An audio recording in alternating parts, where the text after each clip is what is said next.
Sorry. Yeah, okay. Uh, Hello and welcome to Marxist Voice. My name is Adam Booth and I'm the editor of Socialist.net, the website of Socialist Appeal, the Marxist Voice of Labour and Youth. In our latest podcast today, we're going to be joined in a minute by Helen O'Connor, who's a former nurse and now GMB union organiser for healthcare workers. And she's going to be talking to us about conditions on the front line in the NHS amongst workers who are fighting the pandemic, the coronavirus. And just before that, a reminder that this is a live stream broadcast. So if you've got any questions for Helen later in the show, we'll have time to take those. Just check out over here the social media, and you can follow us on all of these things and send your questions in either on the YouTube channel or on Facebook, and we should have time for some of those later. So without further ado, I'll get Helen on the line. Helen, Hello. hello. Hi there. You can Hello. hear us okay? I can hear you, Grand. Yeah. Great. So, How are you doing? You okay? You at home? yeah, I'm good. Yeah. Busy, but yeah, basically we're facing a situation where the NHS is under huge pressure. Now, I organise in the NHS, so I organise nurses right through to cleaners, porters, ancillary workers. My members are all on the front line of dealing with this coronavirus pandemic. They can't just stay at home. They have to be on the front lines. And obviously, the hospitals are going to be the focal points where the patients are coming in who are testing positive or suspected of having coronavirus. Now, unfortunately, we're in a situation at the moment where the NHS is under huge pressure. The NHS was under pressure already from years of cuts, privatization, and austerity. So, what we're looking at here is a system that's not fit for purpose, basically, at the best of times. And it's just going to be put under severe pressure now that everybody's dealing with this coronavirus pandemic. We're hearing there's not enough equipment, there's not enough staff, there's not enough beds. So this is the situation that we're going into now. So my members are reporting, the outsourced workers are reporting, the companies that employ them constantly make pay mistakes. Well, not mistakes, there's constant shorting of pay as it stands anyway. They're also saying that they don't have the PPE, the personal protective equipment, like the masks, the sanitizers, the gloves, the gowns, to protect them. They're telling me that they are being bullied to go into the coronavirus positive areas in the hospital and do cleaning without the PPE. Some of them have underlying health conditions, like, for example, asthma, respiratory conditions. The risk assessments are not going on. They're contacting me saying they're very, very worried. They've got this health condition. What should they do? Some of these contractors, we've pushed some of them in GMB union to pay full sick pay in the event that that a worker has to self-isolate. However, there's many more who have not signed up to that. So we're talking about workers who potentially, if they have to go off sick, they would just receive the statutory sick pay, which is as little as £94 per week. So how can anybody self-isolate if they're getting £94 a week? They won't be able to pay for their rent. They won't be able to pay for their food. So it's very, very serious. So our members are faced with a really bad choice of either falling into destitution and poverty, being on the £94 a week, or coming into work and transmitting the disease even further.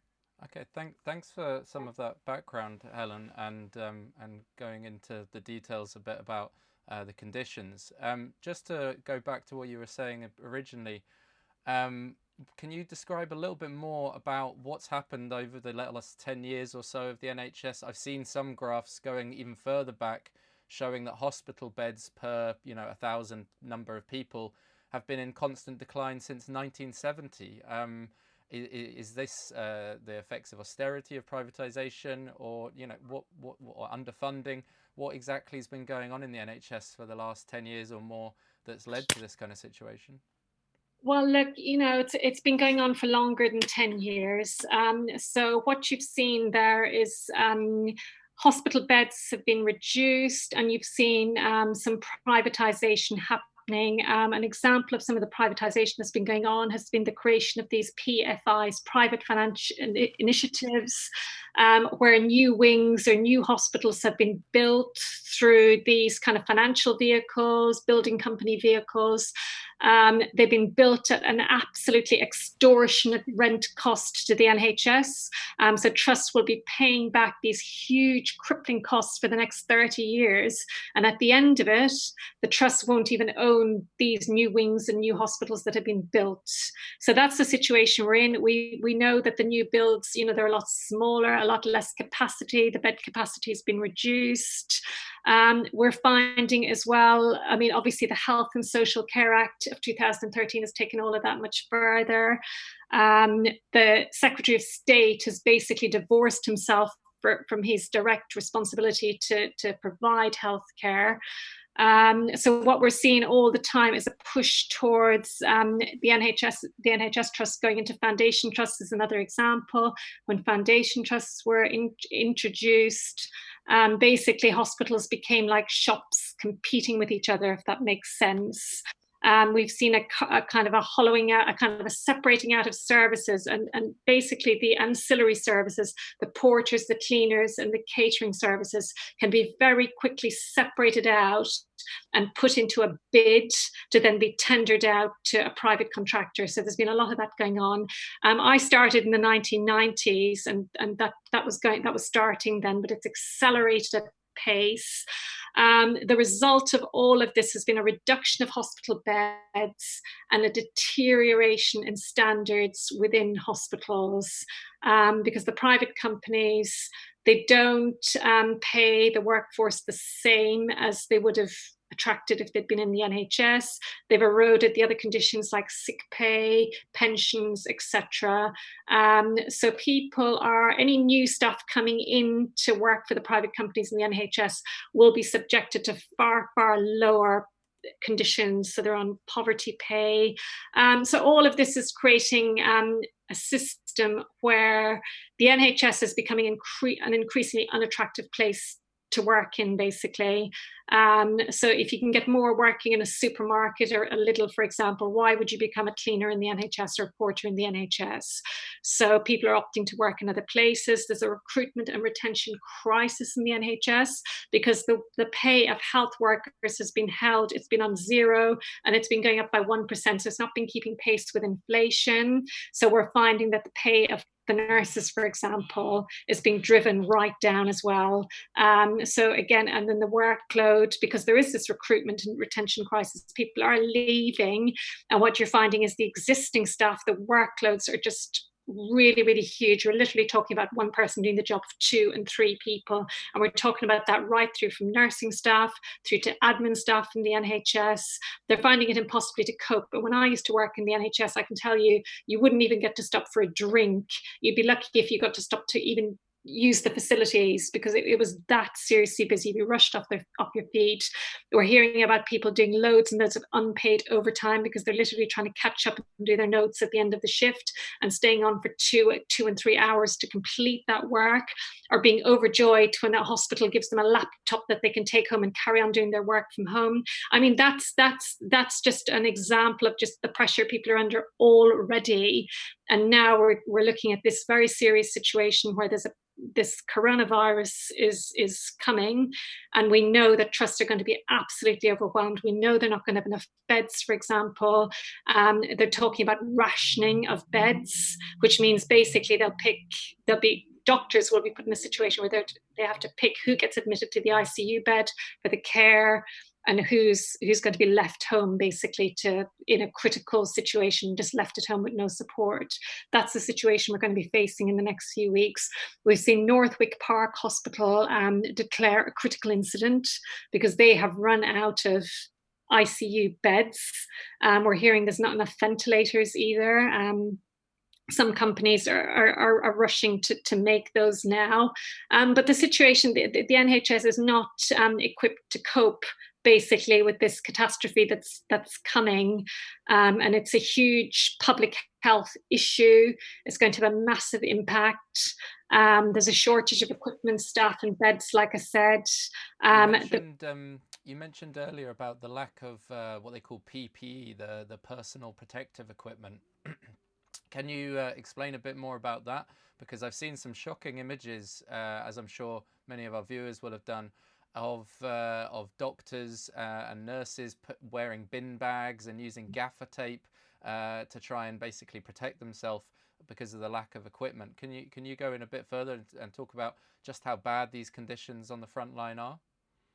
Yes, and a lot of it's due to the fact that the logistics and the distribution systems are all privatized as well. So it's all very fragmented. And in order to get supplies into the NHS, everyone's got separate budgets, and there's layers and layers of bureaucracy that you have to climb through to get stuff into the NHS. So that's part of the problem here. So the equipment, the kit, the visors, the surgical masks, there's not enough in the hospitals for the staff.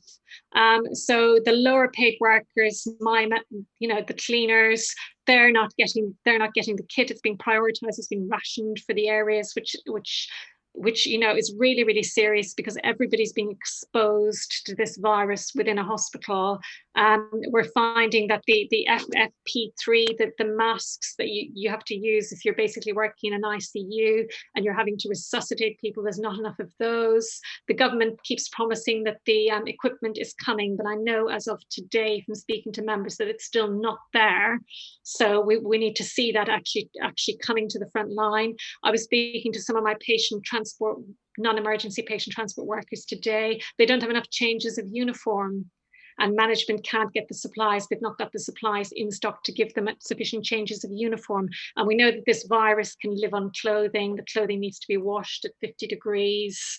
And they need the covers for the uniform as well. They're in short supply. So it's very, very serious. And, our members are worried about this. So that the PPE is at different levels depending on where you're working. But the other thing to remember about the masks is they need to be available for people who are diagnosed with the coronavirus as well, because the mask will prevent them transmitting the disease.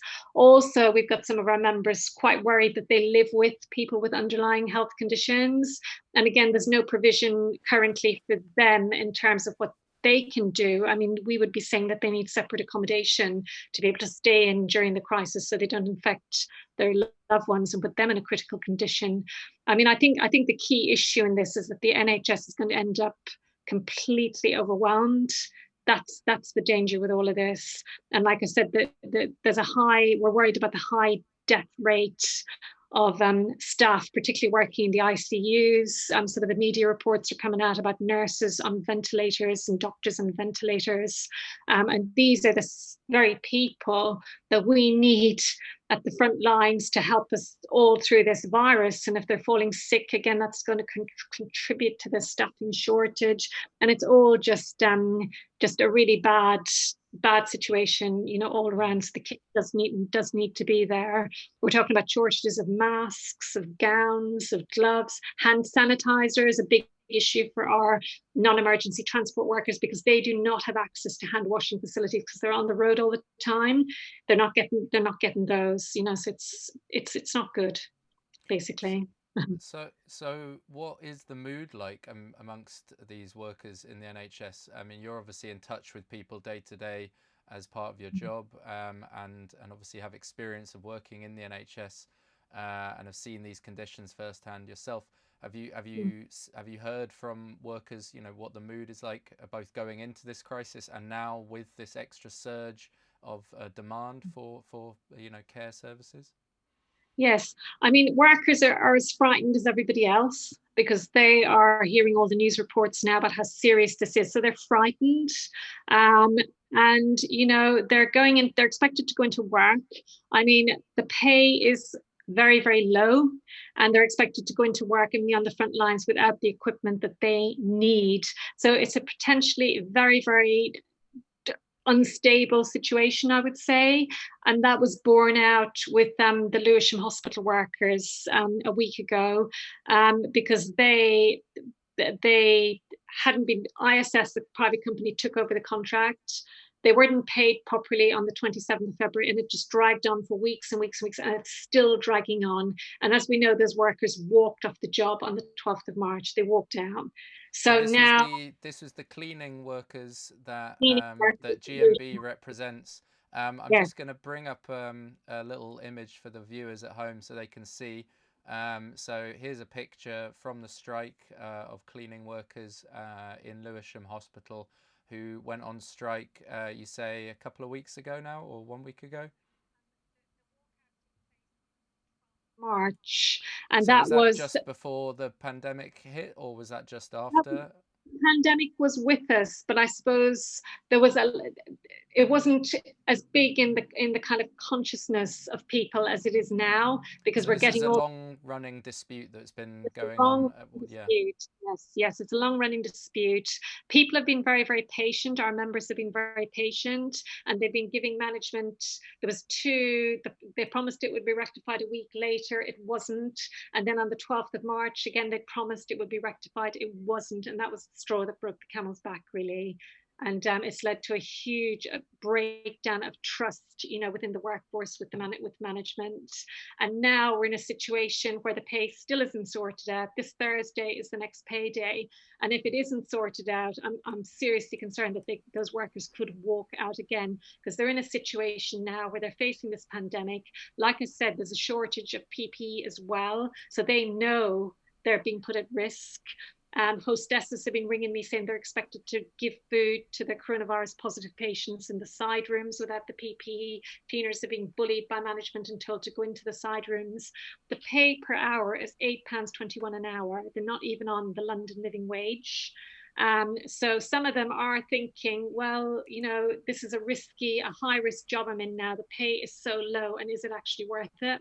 That's what we're getting. I know at least 2 cleaners who've refused to go back into work, and I think that situation is going to increase. All across the hospitals, cleaners and porters and catering staff are contacting us with real concerns about what they're facing and the lack of preparedness in the trust, and the lack of equipment, a lack of advice as well, and instruction actually. Cleaners are telling me, and that they're getting different advice from the NHS and completely conflicting advice from ISS. And an example of that is in Lewisham Hospital at the moment, where ISS are telling cleaners not to clean the infected areas, and then the clinical staff are telling them they must clean the infected areas. In the meantime, there's been a promise that specialist cleaning teams will be set up to go into the infected areas, and that's not happened. So that's putting our members in a very, very difficult position indeed. And so the GMB represents the cleaning staff and lots of ancillary staff in hospitals. What kind of campaigns, other than this cleaners strike, have GMB been running in the NHS over the years, and what kind of campaigns are you running now in relation to this coronavirus crisis? So sick pay has been a massive campaign that we've been running.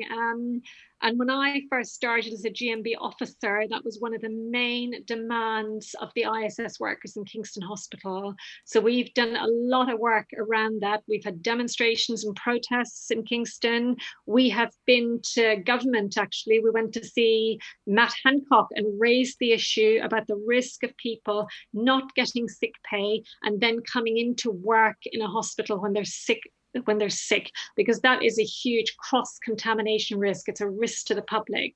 So for the health, for public safety, it's so important that if people go off sick, they get paid fully, and that there is a proper sick pay scheme.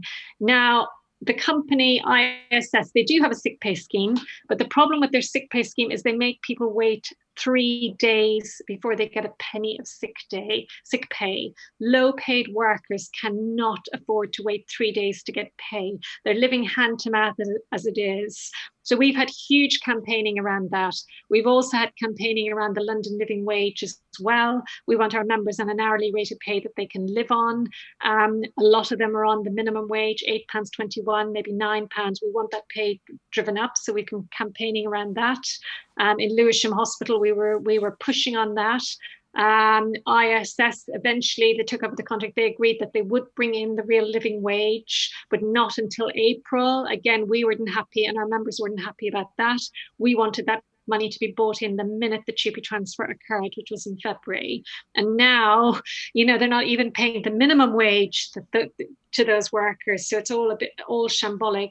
But we absolutely want to level up the pay terms and conditions of the outsourced workers in the NHS. And ultimately, we want those members back in the NHS, back on NHS pay terms and conditions, which is the way it should be. Because it's entirely possible that you can have a porter, for example, who was employed originally by the NHS. They've been TUPE'd across, still on their NHS contract, which is great, but then they can be working alongside another porter who's just been bought into the company on far inferior pay terms and conditions. So you got the 2-tier and the 3-tier workforce developing, and that creates all sorts of problems it creates resentment, firstly, but it creates problems for us in terms of organising as well, because we need to get the demands. Obviously we want to unify the workforce and we want to get common demands across the workforce as well. So it creates an organising challenge for us, but we are thinking of ways around that. And we know that even the porters, the cleaners and the caterers who are on the better sets of terms and conditions, we know that the private companies go after them to try and drive them out. We know that if any of them ever go for a promotion within the company, that they will be automatically put on the private company paid terms and conditions. Lots of people have been cut out like that. So we are trying to make sure people have that information. We're trying to make sure that the people on the better terms and conditions stand with the workers in the worst terms and conditions, because obviously it's a benefit to everybody if they're on the same, and then people won't be targeted, etc. So we're doing lots and lots of campaigning, definitely with the contracted out staff. We're also starting to do some work with some of the directly employed NHS workers as well. So, for example, I've got reps that I'm meeting now in Croydon who are nurses. And again, they've got a whole range of issues there around workload, around safety. Some of the positions that they're being put in risks their professional registration. In fact, they've been put in unsafe positions, asked to do unsafe things. And they have that professional accountability and responsibility. So we need to find ways to protect them as well and get them together and get them organised. Because one of the things about the NHS is there is some good organising going on in some areas, but it's not widespread. So there's a huge amount of work to be done there to get people organised on the ground floor and to have true collective bargaining and true collective raising of demands. So that's all ongoing within the NHS. Like I said, it's a big amount of work that we're doing. And I've seen also that the GMB has been spearheading a campaign over the question of hospital beds, and how at the moment there's something like £2 million per day or per week. I can't remember the figure. Maybe you can give us the exact figure. That basically the taxpayers, the public purse is spending to use private healthcare beds. Beds that presumably should be part of the public healthcare system in the first place. Can you talk a little bit more about that campaign and other kind of political demands that the GMB is running on the back of this coronavirus crisis? Absolutely. Well, that was a fantastic piece of work led by my own trade union. And our demand, just to be clear, was that private beds should be requisitioned. So that's what we set out to do. And the petition's gone really, really well. And there's been a raising of public consciousness, I think, with this particular demand. I mean, we've also, in terms of the Chancellor's budget, so that we know that there's 350 billion being released now. The Tories have told us, haven't they, for many, many years, there's no magic money tree, but now apparently they found a magic money forest. So this 350 billion is being released. And as GMB, we want to see people put before profit in this crisis. So we want this 350 billion to go into the pockets of the people. And we've made quite a few demands off the back of that. People's bailout. We want jobs. We want jobs protected, and we want incomes protected. They're the key things. So you've seen that things have been developing on that. Also, we just want to make sure that this money, is not siphoned off into profit, that it doesn't just go off to some tax haven somewhere, that it goes into the pockets of the people, because our members are the workers who are going to keep this country going through this coronavirus pandemic. They're the cleaners, they're the bin men, they're the people driving the lorries, the shop workers, and we want those people to be protected through this pandemic. And we just want to make sure that they've every resource that they need to get us all through. And they're the people as well, let's not forget, who'll be rebuilding this country when this virus is over, when this pandemic is over. So they're the people, there's a real question here to be asked about the jobs and which jobs are actually needed in society. And they're the jobs that our members do every single day, that are valued very little. But now we're going to see in this crisis that, these jobs are so necessary, and people are out there on the front lines of this, and they need to be rewarded and valued for that. And that's where we want to see some of this 350 billion going.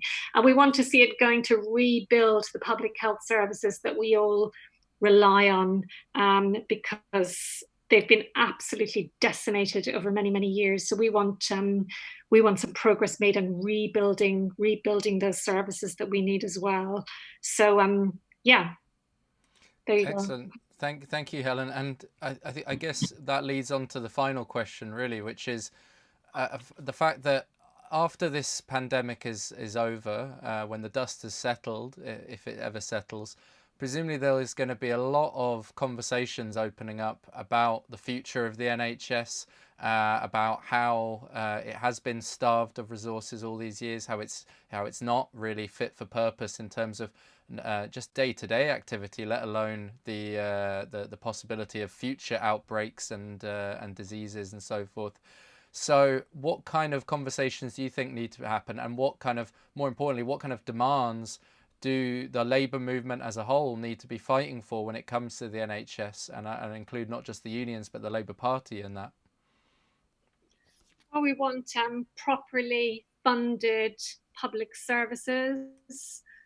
We want social safety nets for people, in the event that they're disabled or they lose their jobs. We want services that people can rely on, and there will need to be a rebuilding going on. Everyone needs the NHS, whether you work in it, you're likely to use it at some stage in your life. We're born in it, we die in it. So everybody needs the NHS. And I think the other thing that's being exposed in this crisis is just the sheer incompetence, really, of the private sector in terms of the way they do things. They're not equipped, even with the pay situation in Lewisham. It just exposes that so much. They're not capable of even getting the pay right. The left hand doesn't know what the right hand is doing. And I think for the last 30 years, we've all been told that the private sector is better than the public sector. And that's just simply not true. We're seeing every day that's not true. And we're seeing the services that are going into the hospitals really deteriorate as a result of these private companies moving in. And that's a risk to the public. The lack of sick pay, the fact that the meals are being driven down. In Lewisham Hospital, there's a plan to go from moving to cooking fresh food to doing cooked chill. Jobs will be put at risk. So that all has to stop. All of that has to stop. And we need to see all of these private companies, they need to be out of our public services, out of our NHS particularly. That's what we need. They're the kind of conversations that need to be had going forward, and the sort of demands that need to be made. Universal credit isn't working. It's a nightmare for people. People are in all sorts of hardship as a result of that. Let's get real about benefits. Let's have sick pay and benefits that people can actually live on. They can actually afford a week's shopping. They can afford to pay the bills. We've got 2.9 million children living in poverty in this country. These things need to be rectified. The children, they're our future. We've got children, they don't even have a bed to sleep in this country. How can they grow up to become the future generations of workers that we need in our society? I think, we need to move towards discussing what sort of society is needed for the good of everybody. Basically, I think they're the kind of conversations that need to be had. And this pandemic, I think it will expose a lot of I think it'll expose the the fact that the free market is not a solution. It's always been posed as a solution to things, but there's going to be no solutions found to this pandemic in the free market. That's what I believe. Thank you for that, Helen. I think that's about all we've got time for tonight. But thank you very much for joining us and giving us these very illuminating reports from the front line, and solidarity to everyone in the NHS who's helping fight this pandemic and putting in such heroic service for fighting this disease. Thank you very much for joining us. Thank you very much for having me. All the best. Cheers. So thank you very much for everyone at home as well who's joined us tonight. Just a reminder, if you're not already following us on the social media, check us out on Facebook, on YouTube, on Twitter, and of course the podcast Marxist Voice, which you can find on SoundCloud and iTunes and other major podcast providers. And then if you've enjoyed what you've heard tonight and what you've seen on our YouTube channel so far, then obviously check out the website as well. And if you agree with the ideas, please consider joining, donating and subscribing to help support us in the fight for socialism. Thank you very much for joining us. We'll see you next time.